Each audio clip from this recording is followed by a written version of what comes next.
Hello and नमस्ते प्यारे students. आज हम कंप्लीट करने वाले हैं क्लास 10 का chapter number first, real number. इससे पहले की क्लास में हमने इसका इंट्रो पार्ट, इसके अलावा जो 1.1 है उसको कंप्लीट किया था। आज हम 1.2 को कंप्लीट करके इस चैप्टर को खत्म करेंगे। इस पूरे चैप्टर के अंदर आपके पास सिर्फ दो ही एक्सरसाइज है जो आपको पढ़नी है, 1.1 और 1.2। 1.2 पहले कंप्लीटेड है, 1.2 हम आज कंप्लीट करेंगे। इससे पहले एक बार सिलेबस वाले पार्ट पे चलते हैं कि इस चैप्टर में से सिलेबस में आपके क्या क्या पूछा जा रहा है। तो यहाँ पर है आपके पास, सबसे पहले आपसे पूछा गया है रियल नंबर क्या होता है, जो कि हम पहले वाली क्लास में, इंट्रो वाली क्लास में अच्छे से समझ चुके हैं। रियल नंबर क्या होता है, उसका मीनिंग क्या होता है, कौन कौन से नंबर रियल नंबर को फॉर्म करते हैं, ये हम देख चुके हैं। सेकंड है आपके पास fundamental theorem of arithmetic. Fundamental theorem of arithmetic क्या कहता है कि जितने भी आपके पास कंपोजिट नंबर हैं, आप उनको क्या करेंगे, प्राइम फैक्टर्स में या प्रोडक्ट ऑफ प्राइम में तोड़ देंगे। उसके बाद फिर उसका एचसीएफ और एलसीएम आपको फाइंड करना होता है। फिर हमने सीखा था कि एलसीएम क्या होता है, एचसीएफ क्या होता है, कैसे इसको फाइंड करते हैं, और सबसे इंपॉर्टेंट चीज एलसीएम और एचसीएफ का मीनिंग क्या होता है। एलसीएम के केस में हम लीस्ट कॉमन मल्टीपल्स देखते हैं, जबकि एचसीएफ के केस में हम हाईएस्ट कॉमन फैक्टर्स देखते हैं। ठीक है। रिलेशनशिप बिटवीन एलसीएम और एचसीएफ ये भी हम देख चुके हैं। रिलेशनशिप पे हमने एक फॉर्मूला देखा था, एलसीएम इंटू में HCF is equals to first number into में सेकंड नंबर। तो ये यहाँ तक के टॉपिक को हम पहले की क्लास में कंप्लीट कर चुके हैं। आज हमें इसका लास्ट टॉपिक पढ़ना है, प्रूफ ऑफ इररेशनैलिटी। इसको कंप्लीट करेंगे, इसको कंप्लीट करते ही आपका ये चैप्टर कंप्लीट हो जाएगा। तो सबसे पहले समझते हैं कि इररेशनैलिटी होती क्या है। इररेशनैलिटी मतलब इररेशनल नंबर है कोई नंबर, ये चीज आपको यहाँ पर प्रूफ करनी होगी। सबसे पहले समझते हैं इररेशनल नंबर होते क्या है। इररेशनल नंबर समझने के लिए सबसे पहले आपको जानना होगा कि रैशनल नंबर कौन से होते हैं। तो अगर हम बात करते हैं रैशनल नंबर्स की, तो आप पहले से भी जानते हैं कि रैशनल नंबर हम ऐसे नंबर को बोलते हैं जिनको आप पी अपॉन क्यू के फॉर्म में लिख सकते हैं। और सेकंड शर्त होती है Q not equals to zero होना चाहिए। क्यू की वैल्यू जीरो नहीं हो सकती, इसके अलावा कुछ भी हो सकती है। तो इसे हम बोलते हैं रैशनल नंबर। अब इसका अपोजिट आपको इररेशनल नंबर बताना है। तो इररेशनल नंबर हम ऐसे नंबर को बोलते हैं जिनको हम पी अपॉन क्यू के फॉर्म में नहीं रख सकते। ठीक है। तो ऐसे कौन कौन से नंबर हैं, ऐसे नंबर है रूट वाले जितने भी पॉजिटिव नंबर होते हैं वो सब, जैसे कि √3 आ गया, √5 हो गया, इसके अलावा 3+2 √5 हो गया। तो ये सारे नंबर कौन से होते हैं, इररेशनल नंबर। इसके अलावा एक और नंबर होता है जिसे हम बोलते हैं डेसिमल नंबर, पर नॉन रिपीटिंग है और नॉन रिकरिंग है, उसको हम बोलते हैं non terminating. Non recurring numbers को भी हम क्या बोलते हैं, इररेशनल नंबर। जैसे 1.02 है, फिर 002 है, फिर 000 है। इस तरीके से जो नंबर है ये भी कभी खत्म नहीं होते, तो इनको आप कभी पी अपॉन क्यू के फॉर्म में नहीं रख सकते हो। तो इनको हम क्या बोलते हैं, इररेशनल नंबर। और इररेशनैलिटी को प्रूफ कैसे किया जाता है वो हम समझते हैं एक एग्जाम्पल के थ्रू। एक सेट प्रोसीजर है, आपको सिर्फ उसी को फॉलो करते हुए जाना है प्रूव करने के लिए। हम समझेंगे प्रूफ ऑफ इररेशनैलिटी कैसे प्रूफ किया जाता है, या इररेशनल नंबर को कैसे प्रूफ किया जाता है। इसके लिए हम यूज करते हैं कंट्राडिक्शन मेथड। कंट्राडिक्शन मेथड एक ऐसे मेथड को बोलते हैं जहां पर जो चीज आपको प्रूफ करनी है आप उसके अपोजिट चीजों को लेट करते हैं। एग्जाम्पल के लिए जैसे हम इस क्वेश्चन को सॉल्व करते हैं, तो सबसे पहले हम क्या करेंगे, यहाँ पर अज्यूम करेंगे कि √2 क्या है, एक रैशनल नंबर है। आपको प्रूफ करना है कि ये इररेशनल है, बट आप इसको लेट क्या करेंगे कि ये एक रैशनल नंबर है। आप अपोजिट लेट करते हैं, दैट्स वाई इसको कंट्राडिक्टरी मेथड बोलते हैं। तो सबसे पहले यहाँ पर अज्यूम करेंगे, let us assume that √2 is rational number. सबसे फर्स्ट आपको अज्यूम करना होता है, और आप क्या यूज करते हैं, रैशनल, अगर आपको इरेशनल प्रूफ करना है तो। सेकंड आप क्या करते हैं, अगर आपने किसी नंबर को रैशनल नंबर माना है तो इसका मतलब क्या होता है, रैशनल नंबर ऐसे नंबर्स को बोलते हैं जिनको आप पी अपॉन क्यू के फॉर्म में लिख के दिखा सकते हैं। तो इसका मतलब मैं यहाँ बोल सकती हूँ कि √2 को भी हम पी अपॉन क्यू के फॉर्म में लिख के दिखा सकते हैं। तो यहाँ पर सेम चीज को हम अप्लाई करेंगे, √2 को भी इसका मतलब मैं क्या है, ए अपॉन बी के फॉर्म में लिख के दिखा सकती हूँ। और यहाँ पे ए और बी क्या है, A and B both are coprime numbers. और को प्राइम नंबर कौन से नंबर्स को कहा जाता है, तो को प्राइम नंबर ऐसे दो प्राइम नंबर को बोला जाता है जिनके बीच में 1 के अलावा और कुछ भी कॉमन नहीं होता है। एग्जाम्पल के लिए 3 एंड 5 है, आप देखेंगे 3 और 5 के बीच में 1 के अलावा और कुछ भी कॉमन नहीं होगा। दैट मीन्स बोल सकते हैं अगर इनके एचसीएफ की बात करें तो 1 आता है। ऐसे प्राइम नंबर जिनके एचसीएफ 1 होते हैं दैट्स कॉल्ड को प्राइम नंबर्स। ठीक है, तो यहाँ पर हमने ये चीज भी मानी है कि ए और बी जो है वो हमारे क्या है, को प्राइम नंबर है। अगर ये को प्राइम नंबर है तो आप क्या करना होता है, इसके बाद जो आपका थर्ड स्टेप होता है, आप उसमें दोनों साइड क्या करते हैं, स्क्वायरिंग बोथ साइड। तो यहाँ पर भी हम सेम चीज करेंगे। देखो, प्रूफ करने के लिए एक सेट प्रोसीजर है, आपको उसी को फॉलो करते हुए आगे बढ़ना होगा। ठीक है, तो अब थर्ड स्टेप में आपको क्या करना पड़ेगा, स्क्वायरिंग बोथ साइड।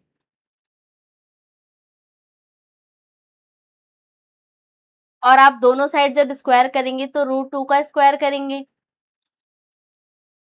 इधर आप इसका स्क्वायर करेंगे तो यहाँ पर हो जाएगा ए का स्क्वायर अपॉन में बी का स्क्वायर, और इसको लिखेंगे तो ये हमारे पास हो जाएगा 2। ठीक है, क्योंकि रूट से स्क्वायर कट जाएगा, और बी स्क्वायर को मैं इधर भेज रही हूँ तो ये हो जाएगा B square equals to A square. ठीक है, बी स्क्वायर को यहीं पर छोड़ देते हैं, ए ये जो 2 है ये ए के नीचे चला जाएगा, ए स्क्वायर अपॉन में 2। अब ये जो आपके पास रिजल्ट आया है या जो आपने सिंप्लीफाई किया है, ये इसको देख के आपको कुछ कंक्लूजन बताना है।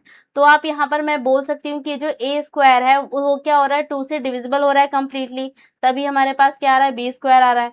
ठीक है, तो यहाँ पर जो आपने ये चीज बोली है उसी चीज को हम यहाँ पर लिखेंगे कि ए स्क्वायर इज डिविजिबल बाय 2 है।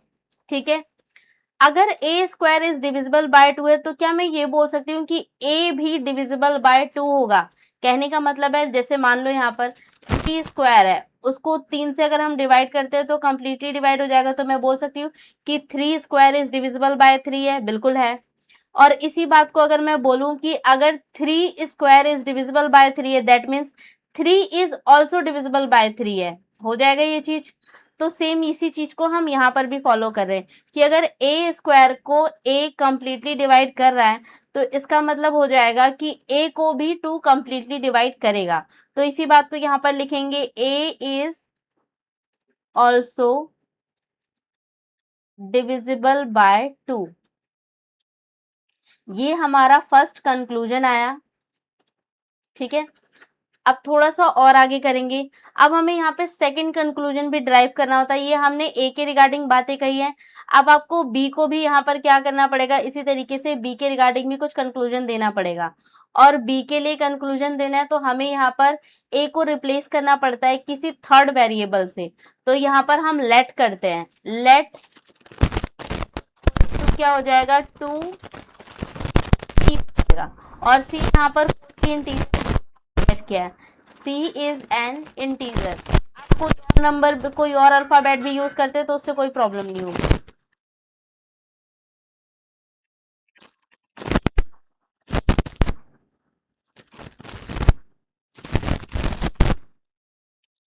ठीक है, तो आप कोई और अल्फाबेट करते हैं यूज तो उससे भी कोई प्रॉब्लम नहीं होगी।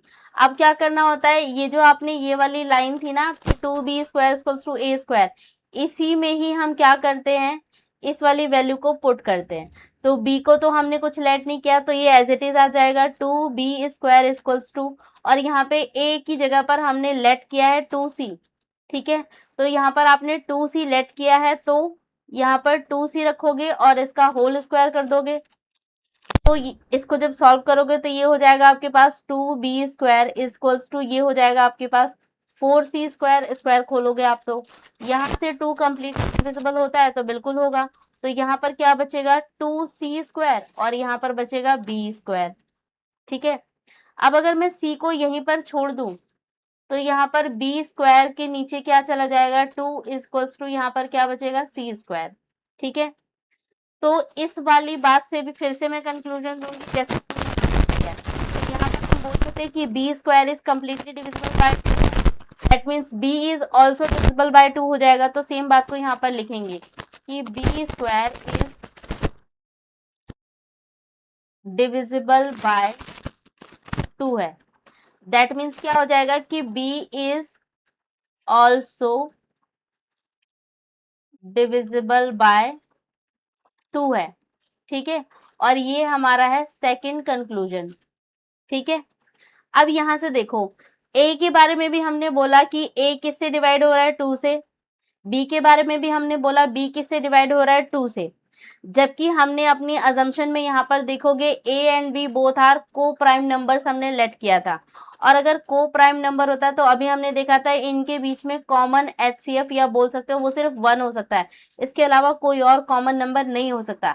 जबकि यहाँ पे कॉमन नंबर 2 भी निकल के आ चुका है। और ऐसा क्यों हुआ, क्योंकि हमने यहाँ पे कंट्राडिक्टरी मेथड यूज किया है। इसका मतलब कंट्राडिक्शन क्रिएट किया है कि हमने अपनी अजम्पशन को ही गलत माना है या अपोजिट माना है, उसकी वजह से।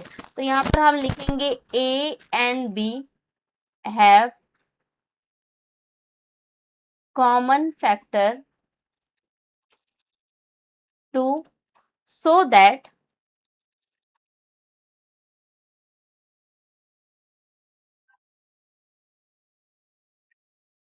so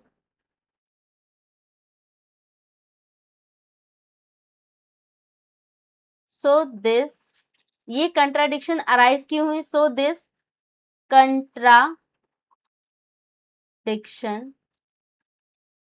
अराइज, क्यों अराइज हुई है, बिकॉज ऑफ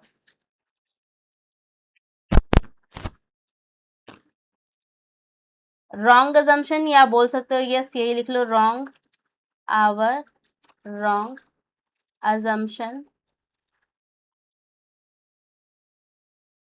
अगर हमारी रॉन्ग अजम्पशन की वजह से ये अराइज हुआ है तो हम बोल सकते हैं इसका मतलब हमने ये तो यहाँ तक साबित कर दिया कि √2 रैशनल नंबर तो नहीं है, रैशनल नंबर नहीं है। अगर रैशनल नहीं होगा तो इसका मतलब क्या होगा, इररैशनल होगा। तो इस मेथड के थ्रू हमने इसको प्रूफ किया है। तो यहाँ पर आप लिखेंगे सो दैट, ये हो चुका है, that is √2 is irrational number, ठीक है। तो ये एक तरीका था इसको क्या करने के लिए, प्रूफ करने के लिए कि रैशनैलिटी को हम कैसे प्रूव करते हैं। यहाँ पर जो चीजें आपके एनसीईआरटी में बताई गई हैं सेम उसी किया, फॉलो किया, कुछ अलग तरीका यहाँ पर यूज नहीं किया और हर बार प्रूफ करने के लिए सेम मेथड को यूज किया जाता है। तो एक बार मैं दोबारा इसको रिपीट कर रही हूँ। सबसे पहले हमने क्या करना होता है कि हम अजम्पशन लेते हैं, जो आपको प्रूफ करना है इररेशनल, तो उसका अपोजिट आप क्या करते हैं, लेट करते हैं। तो हमने माना कि √2 यहाँ पर क्या है, एक रैशनल नंबर है, ठीक है। फिर सेकंड थिंग में अगर रैशनल नंबर माना है तो इसका मतलब √2 को आप रैशनल के फॉर्म में लिख के दिखा सकते हो, दैट मीन्स अपॉन में लिख के दिखा सकते हो। तो √2 को हमने लेट कर लिया कि a अपॉन बी के फॉर्म में लिख के दिखा सकते हैं। आप p अपॉन क्यू भी रखते हो तो उससे कोई प्रॉब्लम नहीं होगी, p अपॉन क्यू भी रख सकते हैं यहाँ पर। फिर हमने यहाँ पर बताया कि a b दोनों ही क्या है, को प्राइम नंबर। को प्राइम नंबर कौन से होते हैं, ऐसे नंबर जिनका एचसीएफ 1 होता है, या ऐसे दो प्राइम नंबर जिनका एचसीएफ 1 मिलता है। अब क्या करना होता है, थर्ड स्टेप में आपको स्क्वायरिंग करनी होती है दोनों तरफ। तो हमने स्क्वायर किया दोनों तरफ, स्क्वायर को थोड़ा सा सिंप्लीफाई किया, सिंप्लीफाई करके हमने यहाँ पे एक कंक्लूजन ड्राइव किया कि ए स्क्वायर जो है वो डिविजिबल बाय 2 है। और अगर ए स्क्वायर डिविजिबल बाय 2 है that means A is also divisible by 2 है। ये हमने अपना पहला कंक्लूजन ड्राइव किया ए के रिगार्डिंग। अब सेम इसी तरीके से आपने दूसरा यहाँ पर जो आपके पास वेरिएबल था पी, उसके लिए भी आपको क्या करना पड़ता है, कंक्लूजन ड्राइव करना पड़ता है। तो उसके लिए हम क्या करते हैं, ए को रिप्लेस करते हैं किसी तीसरे वेरिएबल से। वो तीसरा वेरिएबल आप कुछ भी रख सकते हैं, हमने यहाँ पर सी लेट किया है। तो late A equals to 2c। तो यहाँ पर अभी 2 क्यों लिया गया कि आप देखोगे यहाँ पर आपके पास मल्टीप्लाई में जो 2 आ रहा था हम उसी के अकॉर्डिंग लेट करते हैं। लेट सपोज यहाँ पे √5 होता ना तो हम 5c लेट करते, ठीक है। तो यहाँ पर हमने ए को रिप्लेस किया किससे, 2c से, और c यहाँ पे क्या है, कोई भी इंटीजर। अब क्या किया गया, ये जो जिसको बॉक्स में डाला गया इसी जगह पर हमने क्या किया, ये वैल्यू पुट कर दिया। तो b की कोई वैल्यू हमने लेट नहीं करी थी तो 2b स्क्वायर सेम आया, और a स्क्वायर की जगह पर आपने क्या करा, रिप्लेस कर दिया a को किससे, c से, 2। और यहाँ पे स्क्वायरिंग था तो दोनों का स्क्वायर किया गया तो आपके पास आया 2b square equals to 4c square. 2 से 4 कट जाएगा तो यहाँ पर क्या बचेगा, 2। b square equals to 2c आ गया। तो हमने c को यहीं पर छोड़ दिया, इस 2 को b के नीचे लेके गए ताकि हम b के रिगार्डिंग भी कुछ कंक्लूजन दे सके। तो यहाँ पर हमें पता चला कि b स्क्वायर भी क्या है, डिविजिबल बाय 2 है। अगर b स्क्वायर डिविजिबल बाय 2 है दैट मीन्स b भी डिविजिबल बाय 2 है। तो इस वाले कंक्लूजन में हमें ये मिला था कि a जो है वो डिविजिबल बाय 2 है। इधर के कंक्लूजन में हमें मिला b is also divisible by 2 है, जबकि हमने यहाँ पर लिखा था कि a और b दोनों ही क्या है, को प्राइम नंबर। को प्राइम मतलब इनका HCF सिर्फ 1 हो सकता था, इसके अलावा कोई और नंबर इनके बीच में कॉमन नहीं आ सकता था। जबकि हमने यहाँ पर खुद बोला कि a b have the common factor 2, a और b का एक और कॉमन फैक्टर है यहाँ पर 2। अगर ये कॉमन फैक्टर है दैट मीन्स एक कंट्राडिक्शन यहाँ पर अराइज हो गया कि हमें क्या करना था, रैशनैलिटी की तरफ हम बढ़ रहे थे, लेकिन हम इसे रैशनल भी यहाँ पर प्रूफ नहीं कर पा रहे हैं। ठीक है, so this contradiction arises because of our wrong assumption. तो हमने इस चीज को यहाँ पे एडमिट किया कि ये जो कंट्राडिक्शन अराइज हुई है इसलिए अराइज हुई है क्योंकि हमने यहाँ पे रॉन्ग अजम्पशन लिया है, और रॉन्ग अजम्पशन लिया है तो हम उसको फिर ठीक करेंगे कि रैशनल नंबर हम यहाँ पे प्रूफ करने जा रहे थे पर वो हम प्रूफ नहीं कर पाए। नंबर को आप इरेशनल नहीं प्रूफ कर पाए दैट मीन्स वो क्या हो जाएगा, इरेशनल हो जाएगा। तो फिर हमने यहाँ पर बोला √2 इज इरेशनल नंबर। ठीक है, आई होप क्वेश्चन आपको समझ में आया होगा। सेम तरीके से इसी सेम मेथड को फॉलो करते हुए अब हम एक्सरसाइज के क्वेश्चन को सॉल्व करेंगे 1.2 के। तो मूव करते हैं फर्स्ट क्वेश्चन पे। फर्स्ट क्वेश्चन है prove that √5 is irrational number. Same तरीका यूज करना है। तो सबसे पहले क्या करेंगे, यहाँ पर अज्यूम करेंगे, let us assume that √5 is rational number। ठीक है, अब क्या करना होता है, अगर आपने √5 को रैशनल नंबर माना है तो हम इसको रैशनल के फॉर्म में लिख के दिखा सकते हैं, इसका मतलब अपॉन में लिख के दिखा सकते हो। तो यहाँ पे लिखेंगे √5 को फिर हम किस फॉर्म में लिख के दिखा सकते हैं, a/b के फॉर्म में लिख के दिखा सकते हैं, और यहाँ पर a and b both are coprime number.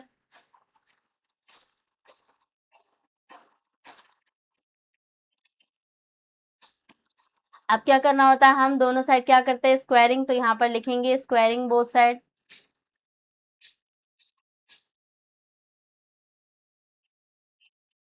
दोनों साइड स्क्वायर करोगे तो √5 का भी स्क्वायर करोगे, और यहाँ पर a² / b² हो जाएगा। इसको अगर हम सॉल्व करेंगे तो ये हो जाएगा 5, और ये b² इसके पास लेके चलते हैं तो ये हो जाएगा 5b² = a²। b² को यहीं पर छोड़ देंगे, a² / 5 हो जाएगा। तो यहाँ से हम कंक्लूजन ड्राइव कर सकते हैं। क्या कंक्लूजन ड्राइव करेंगे कि a² इज डिविजिबल बाय 5 है। अगर a² इज डिविजिबल बाय 5 है दैट मीन्स मैं बोल सकती हूँ कि a is also divisible by 5 हो जाएगा। तो यहाँ पर ये लिखेंगे a is also divisible by 5 हो जाएगा। तो ये हमारा पहला कंक्लूजन जो हमने यहाँ से ड्राइव किया। पहला कंक्लूजन आ जाता है तो हमें बी के रिगार्डिंग भी कंक्लूजन देना है। तो हमने ए को क्या करेंगे, रिप्लेस करेंगे किसी तीसरे वेरिएबल से। तो यहाँ पर अज्यूम करेंगे लेट ए इक्वल्स टू, क्या मानते हैं यहाँ पर 5, देखो यहाँ पे हमारे पास है तो हम यहाँ पर मानेंगे 5c, और c यहाँ पर सेम इंटीजर है, c इज एन इंटीजर। अब क्या करना होता है, ये वाली जो वैल्यू आई थी इसी को इसी में ही हम क्या करते हैं, पुट कर देंगे ये जो हमने लेट किया है। तो 5b² एज इट इज रहेगा, और a को हम रिप्लेस कर देंगे किससे, 5c से, और a² है तो यहाँ पर हो जाएगा 5c का स्क्वायर। ठीक है, अब क्या करना है, इसका स्क्वायर खोलेंगे तो यहाँ पर हमारे पास 5b² एज इट इज रहेगा, और ये हमारे पास जाएगा 25c², और 5 से 25 कट जाएगा तो यहाँ पर बचेगा 5c², और यहाँ पर बचेगा b²। ठीक है, अब यहाँ पर भी अगर आप क्या करते हैं, 5 को इसके नीचे लेके चले जाते हैं तो यहाँ पे लिख देती हूँ मैं, b² divided by 5 is equals to c²। तो यहाँ पर भी हम ये कंक्लूजन दे सकते हैं, बिल्कुल दे सकते हैं कि b² इज डिविजिबल बाय 5 है, that means b is also divisible by 5 हो जाएगा। ये हमारी सेकेंड अजम्पशन थी, या बोल सकते हो सेकेंड कंक्लूजन जो हमने ड्राइव किया है। इसके बाद अभी जैसे हमने यहाँ पर बोला था कि ए बी दोनों को प्राइम है, को प्राइम है, इसका मतलब दोनों में कॉमन फैक्टर सिर्फ 1 हो सकता था, जबकि यहाँ पर कॉमन फैक्टर क्या निकल के आया, 5। तो यहाँ पर लिखेंगे A and B have common factor 5। और ऐसा क्यों हुआ कि ये जो हमने लेट किया था उसका अपोजिट निकल के आया, क्योंकि यहाँ पर हमारी अजम्पशन ही क्या थी, रॉन्ग थी। तो यहाँ पर लिखेंगे so this contradiction arise due to our wrong assumption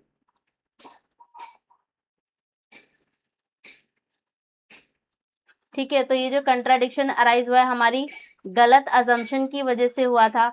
तो हम बोल सकते हैं कि ये आगे क्या हो जाएगा, दैट मीन्स कि √5 क्या है, एक इर्रेशनल नंबर है।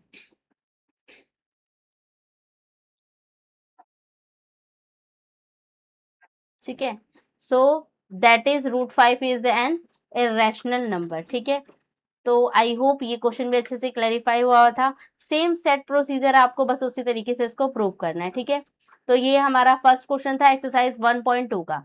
मूव करते हैं नेक्स्ट क्वेश्चन पे। अब नेक्स्ट क्वेश्चन में भी आपको क्या करना है, प्रूव करना है कि ये क्या है, एक इर्रेशनल नंबर है। कैसे प्रूव करोगे, सेम इसी मेथड को यूज करते हुए ही हमें क्या करना है, प्रूव करना है। तो सबसे पहले क्या करना होता है, कंट्राडिक्शन मेथड के थ्रू सबसे पहले लेट करना होता है, अपोजिट लेट करना होता है। तो यहाँ पर सबसे पहले हम क्या करेंगे, लेट करेंगे। लेट क्या लेट करोगे, लेट अस अज्यूम दैट, क्या अज्यूम करना है कि रूट यहाँ पर है 3 प्लस में 2√5 इज रैशनल नंबर। ठीक है, कि ये क्या है, एक रैशनल नंबर है। अब रैशनल नंबर है तो दैट मीन्स मैं बोल सकती हूँ कि इसको हम P/Q के फॉर्म में लिख के दिखा सकते हैं। तो सेम उसी चीज को यहाँ पर लिखेंगे, 3 प्लस में 2√5 है, इसको हमें किस फॉर्म में लिख के दिखाना है, A/B के फॉर्म में। और यहाँ पर A और B क्या है, both are coprime number.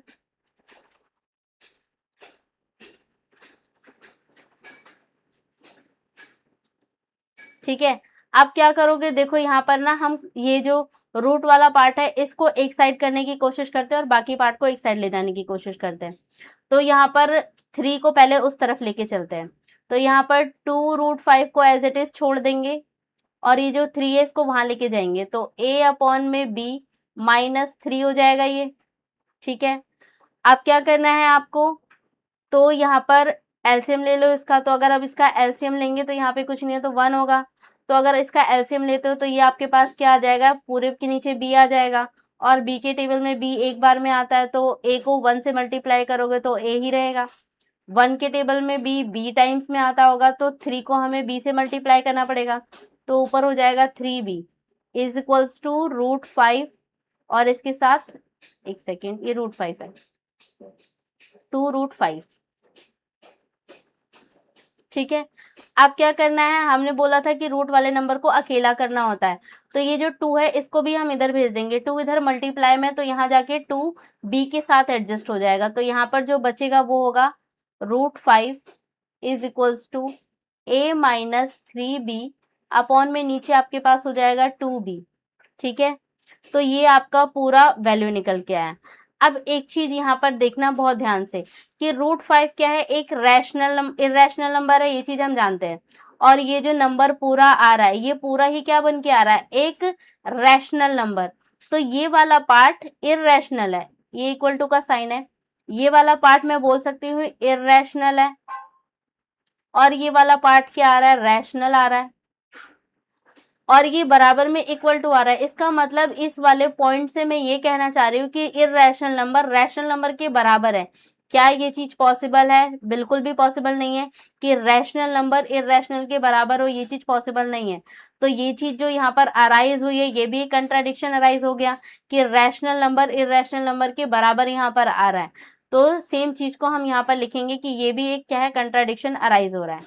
ठीक है, तो आगे बढ़ते हैं। तो यहाँ पे हम इसी बात को लिखेंगे क्या, since A and B are integer, that is, ये जो पार्ट आपके पास आया है a-3b अपॉन में 2b है, जो ये जो पूरा पार्ट है इज रैशनल नंबर है। ठीक है, बट वी नो दैट कि ये जो √5 है इज नॉट रैशनल, या बोल सकते हो क्या है, इररेशनल है।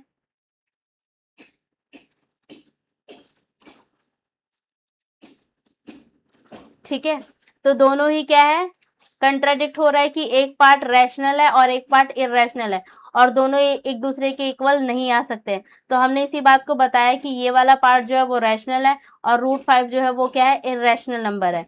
तो ये जो कंट्राडिक्शन यहाँ पर अराइज हुई है, इस बात को दोबारा लिखेंगे कि this contradiction arise due to our wrong assumption। ठीक है, अगर ये कंट्राडिक्शन हमारी रॉन्ग अजम्पशन की वजह से अराइज हुआ है तो इसका मतलब क्या हो गया कि ये जो नंबर है ये क्या है, इररेशनल है। तो सेम इसी बात को यहाँ पे लिख देंगे, दैट इज 3 प्लस में 2√5 इज इररेशनल नंबर।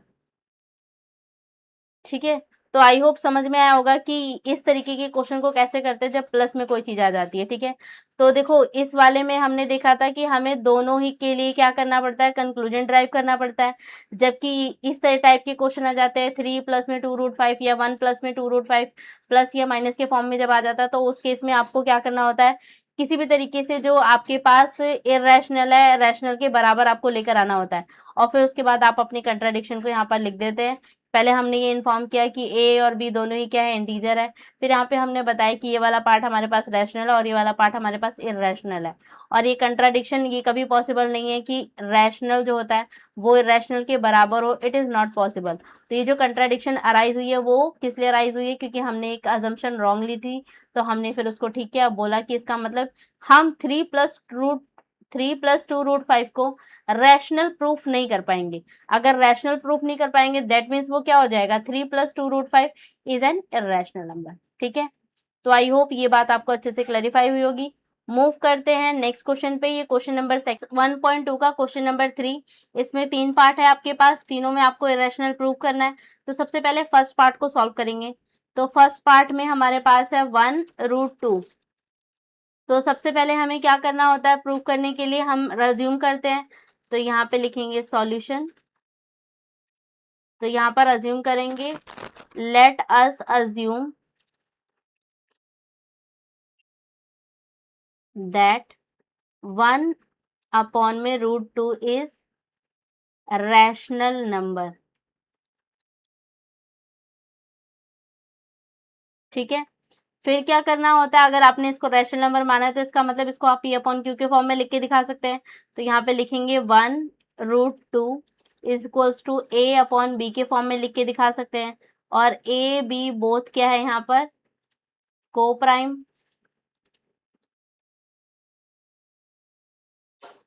नंबर है। अब क्या करना है, अब इसको थोड़ा अगर आप सिंप्लीफाई करेंगे तो यहाँ पर मैं लिख सकती हूँ इसको B is equals to √2A, cross multiply किया गया है, B 1 से मल्टीप्लाई होके B हो गया, और √2 के पास A के पास चला गया, तो ये √2A हो गया। ठीक है, अब यहाँ से आप चाहें तो इसका क्या कर सकते हैं, दो तरीके से जा सकते हैं। पहला तरीका कि आप इसका स्क्वायरिंग करेंगे तो आप इसी वाले फॉर्मेट में पहुंच जाएंगे, जहां पे हम क्या करेंगे, पहले एक बार ए के रिगार्डिंग कंक्लूजन देंगे, फिर एक बार बी के रिगार्डिंग कंक्लूजन देंगे, और फिर सेम यही स्टेटमेंट हमें लिखनी होगी। ठीक है, एक तो पहला तरीका ये है। दूसरा तरीका ये है कि अगर आप अभी स्क्वायरिंग नहीं करते तो इस वाले फॉर्म में भी जा सकते हैं। जैसे अगर मैं यहाँ पर देखो इसको थोड़ा सा सिंप्लीफाई करके, मतलब मैं इसको स्क्वायरिंग नहीं कर रही हूँ, तो हम इसको क्या कर सकते हैं, ये जो ए है इसको नीचे भेज दें यहाँ पर, तो बी अपॉन में ए हो जाएगा इक्वल्स टू में √2 हो जाएगा। अब इसको ध्यान से देखो, ये इस वाले क्वेश्चन की तरह वापस हो गया, एक तरफ रैशनल एक तरफ इरेशनल और दूसरी तरफ क्या आ जाएगा, रैशनल नंबर। सेम चीज यहाँ राइज हो चुकी है, ये पूरा पार्ट क्या हो गया, रैशनल, और ये वाला पूरा पार्ट क्या हो गया, इरेशनल। तो दैट मीन्स यहाँ पर भी सेम चीज आ गया ना, कि rational number equal to irrational आ गया, जो कि पॉसिबल नहीं है, ये गलत है, कंट्राडिक्शन अराइज हो गई यहाँ पर। तो आप सीधा ही यहाँ पर ये स्टेटमेंट वापस लिख सकते हैं जो हमने यहाँ पर लिखा था, और डायरेक्ट यहाँ पर फिर बोल देंगे कि कंट्राडिक्शन अराइज हुई है, इसका मतलब ये क्या हो जाएगा, रैशनल नंबर है। ठीक है, तो यहाँ पर सेम चीज को मैं लिख रही हूँ कि यहाँ पर A and B both are integer, और ये जो हमारे पास पार्ट आया है that is B upon A is क्या है, ये एक रैशनल नंबर है, is rational number but √2 is irrational. ठीक है, √2 क्या हो गया, इरेशनल हो गया। अब यहाँ पर बताएंगे कि ये कंट्राडिक्शन किस लिए अराइज हुई है, तो यहाँ पर हम बोलेंगे कि so this contradiction arise due to our wrong assumption। तो फिर इसके बाद कंक्लूजन दे सकते हैं, that is 1√2 is irrational number. ठीक है, तो आई होप ये क्वेश्चन भी आपको क्लेरिफाई हुआ होगा। और अगर आप इस मेथड को नहीं समझ पा रहे तो फिर आप यहाँ पर क्या करोगे, दोनों साइड स्क्वायरिंग लेके वो पहले वाले मेथड की तरफ चले जाओगे, कि एक बार ए के रिगार्डिंग कंक्लूजन दोगे, फिर एक बार बी के रिगार्डिंग कंक्लूजन दोगे, और फिर बताओगे, क्योंकि इनके कॉमन फैक्टर मिल गए हैं, दैट मीन्स कि दोनों ही क्या हो जाएंगे, यहाँ पर कंट्राडिक्ट अराइज हो गया कि एक के अलावा कुछ और इनका कॉमन फैक्टर है। उसके बाद फिर सेम यही स्टेटमेंट आपको लिखनी पड़ेगी, कंट्राडिक्शन क्यों अराइज हुई है, और फिर उसके बाद इरेशनल नंबर उसको मान लोगे। ठीक है, सो आई होप ये भी तरीका आपको अच्छे से क्लैरिफाई होगा। मूव करते हैं सेकंड पार्ट में। सेकंड पार्ट में 7√5 को हमें क्या करना है, इरेशनल प्रूव करना है। तो यहाँ पर करते हैं हम सेकंड पार्ट को सॉल्व। 7√5 को हमें क्या करना है, इरेशनल प्रूव करना है। तो सॉल्यूशन सबसे पहले क्या करेंगे, let us assume that 7√5 is rational number।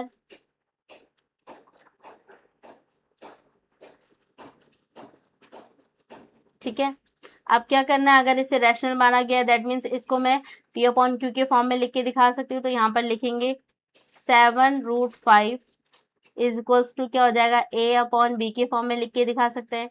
A and B both क्या है, को प्राइम नंबर्स।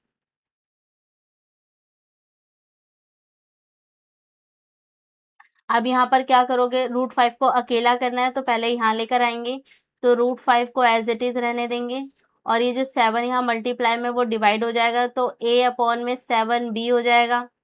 ठीक है, अब यहाँ से आपको वापस ये वाला कंक्लूजन दोबारा मिल जाएगा, एक पार्ट आपको रैशनल मिलेगा, एक पार्ट आपको इरेशनल। तो यहाँ पर भी अगर हम देखें तो ये वाला पार्ट इरेशनल है और ये वाला पार्ट क्या हो गया, रैशनल हो गया। तो इसको आपको और ज़्यादा सॉल्व करने की ज़रूरत ही नहीं है। फिर भी अगर आप स्क्वायरिंग करके भी करना चाहें तो कर सकते हैं इस चीज़ को। ठीक है, तो यहाँ पर फिर हम डायरेक्ट कंक्लूजन दे देंगे, A and B both are integers,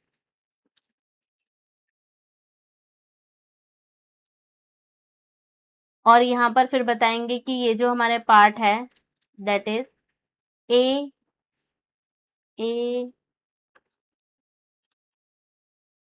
A upon में 7b इज क्या है, rational number. We know that √5 is irrational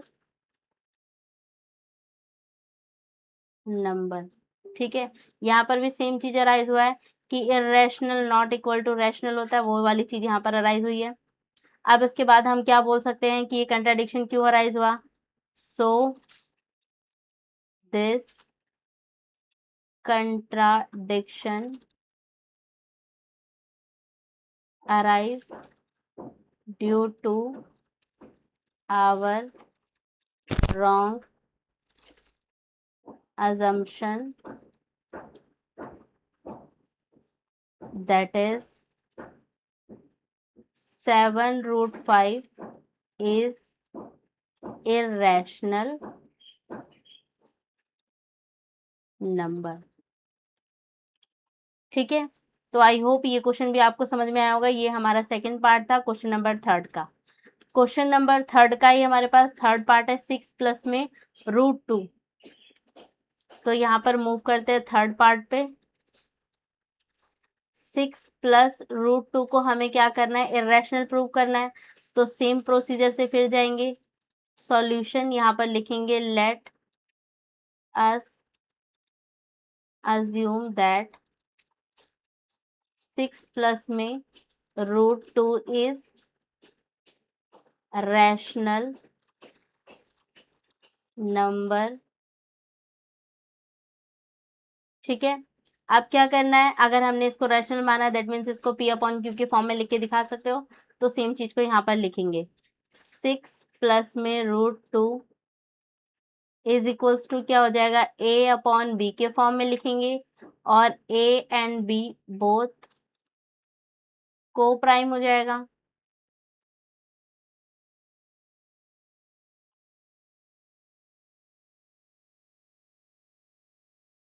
ठीक है, अब क्या करना है, √2 को यहाँ अकेला करो, 6 को उस तरफ ले जाएंगे। तो √2 को इसी तरीके से छोड़ देंगे और ये जो 6 है यहाँ पॉजिटिव है, वहां जाके नेगेटिव हो जाएगा। ए अपॉन में बी -6 हो जाएगा। एलसीएम ले लेंगे इस तरफ, तो यहाँ पर आप एलसीएम लोगे, इसके नीचे कुछ नहीं है तो 1 होगा। तो एलसीएम इसका कितना आ जाएगा, बी। बी के टेबल में बी एक बार में ही आता है, तो ए को आप 1 से मल्टीप्लाई करोगे तो ऊपर ए ही आएगा। -1 के टेबल में बी टाइम्स में आएगा, तो 6 को बी से मल्टीप्लाई करोगे तो यहाँ पर हो जाएगा 6b। और ये वाला पार्ट हमारे पास रहेगा √2। अब देखो वापस सेम चीज हो गया, ये पूरा पार्ट रैशनल हो इरेशनल हो गया, ये वाला पूरा पार्ट क्या हो जाएगा, रैशनल हो जाएगा। तो सेम चीज यहाँ पर भी अराइज हो गई, तो यहाँ पर भी लिखेंगे A and B both are integers that is a -6b upon में b is a rational number, but we know that √2 is irrational number। और ये क्यों कंट्राडिक्शन फिर से ये अराइज हो चुका है कि वापस वही आ गया कि यहाँ पर इरेशनल जो है वो बराबर आ रहा है किसके, रैशनल के, जो चीज गलत है। तो यहाँ पर हम लिखेंगे कि कंट्राडिक्शन क्यों अराइज हुआ। So this contradiction arise due to our wrong assumption। फिर यहाँ पे हम फाइनल कंक्लूजन देंगे। क्या है फाइनल कंक्लूजन हमारा, कि 6 प्लस में √2 इज irrational नंबर।